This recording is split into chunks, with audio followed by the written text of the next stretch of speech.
आगे बढ़ते 5 मिनट में भारत के बाद अब खबर मुजफ्फरनगर से, जहां पर मुजफ्फरनगर के नाम बदलने की मांग लगातार बढ़ती हुई नजर आ रही है। बाबा बागेश्वर ने भी मांग कर डाली और कहा कि इसको लेकर वो संकल्प यात्रा निकालेंगे। इससे जुड़ी हुई अपील क्या की उन्होंने, रिपोर्ट देखिए।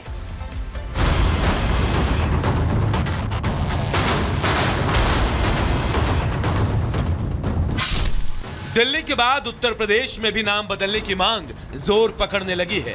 मुजफ्फरनगर जिले का नाम मां भगवती आदि शक्ति के नाम पर रखने की मांग उठ रही है और अब बाबा बागेश्वर ने भी इस मांग का समर्थन कर दिया है। मुजफ्फरनगर का नाम बिल्कुल बदलना चाहिए। दरअसल बागेश्वर धाम के पीठाधीश्वर पंडित धीरेन्द्र कृष्ण शास्त्री मुजफ्फरनगर पहुंचे थे, जहां जब उनसे मुजफ्फरनगर जिले का नाम बदलने को लेकर सवाल किया गया तो उन्होंने इसे लेकर संकल्प लेने के साथ एक बड़ी मांग भी कर डाली। मुजफ्फरनगर का नाम बिल्कुल बदलना चाहिए और मां भगवती आदि शक्ति श्री लक्ष्मी माता के ऊपर होना चाहिए। जी का जो यात्रा है हनुमान जन्मोत्सव पर मुजफ्फरनगर में, हम हिंदुओं से यही प्रार्थना करेंगे कि लक्ष्मी नगर के नाम की संकल्प को लेकर के कि मुजफ्फरनगर का नाम बदले, लक्ष्मी नगर नाम हो गए, इस संकल्प को लेकर के हनुमान जन्मोत्सव पर यात्रा निकलनी चाहिए। इस दौरान बाबा बागेश्वर ने आक्रांताओं का गुणगान करने वालों को भी नहीं बख्शा और औरंगजेब को महान बताने वालों को दो टूक संदेश दिया कि ये सनातनियों का देश है और यहाँ मुगलों का नामो निशान तक मंजूर नहीं। हमको उस भारत के 100 करोड़ हिंदुओं के दिलों में हिंदू राष्ट्र चाहिए। औरंगजेब देश को तोड़ने वाला है, बाबर की मुगलों की एक भी औलादों का नाम निशान भारत में नहीं रहना चाहिए।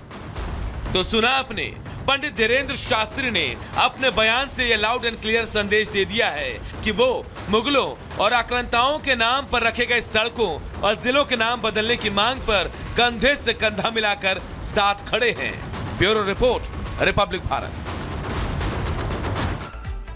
देश में हिंदू नववर्ष की आज से शुरुआत हो गई है और इसी के साथ नवरात्र का पावन त्योहार भी शुरू हो गया है।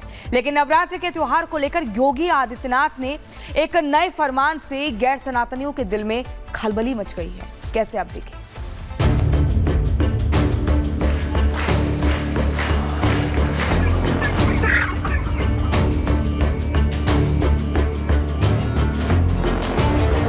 पूरे हिंदुस्तान में हिंदू नए साल के साथ साथ नवरात्रि के त्योहार का उत्सव शुरू हो गया है।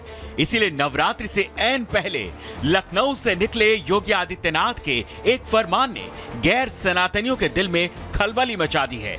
योगी आदित्यनाथ ने अपने ऐलान में साफ साफ कह दिया है, मंदिरों के आसपास अंडे, मीट की दुकान पर बैन रहेगा।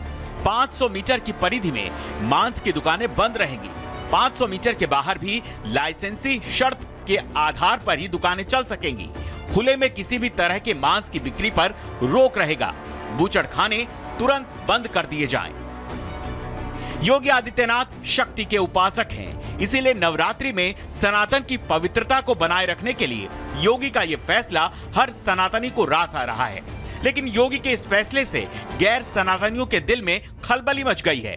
मीट की दुकान पर बैन के साथ साथ योगी के अखंड मानस पाठ के आदेश ने गैर सनातनियों के दिल में मानो आग ही लगा दी है, क्योंकि 6 अप्रैल को पूरा देश भगवान राम का जन्मोत्सव रामनवमी मनाएगा। इसीलिए योगी आदित्यनाथ ने प्रदेश के हर जिले में रामचरितमानस का पाठ कराने का आदेश दिया है।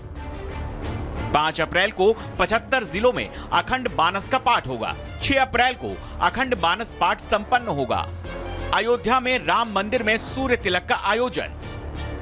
चैत्र नवरात्रि मां दुर्गा के साथ साथ भगवान राम का आशीर्वाद पाने का आध्यात्मिक मौका है। लेकिन योगी आदित्यनाथ के इस ऐलान से मौलानाओं के दिल में आग लग गई है।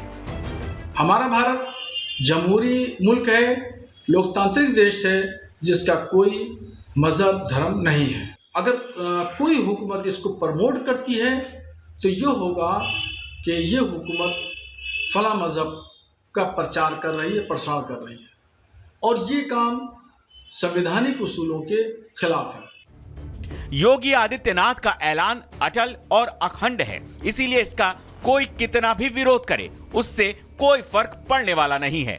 Bureau report, Republic Bharat. और अलग अलग जगह से हमारे सहयोगी बने हुए हैं। हमारे साथ वैभव भी संभल से हैं और अजय दुबे हमारे साथ वाराणसी से। अजय, आपके पास पहले आएंगे, जिस तरीके से ये ऐलान योगी आदित्यनाथ की तरफ से किया गया है, वहां पे लोग हैं, आज पहला नवरात्र है, क्या कहना है उन लोगों का इस पर?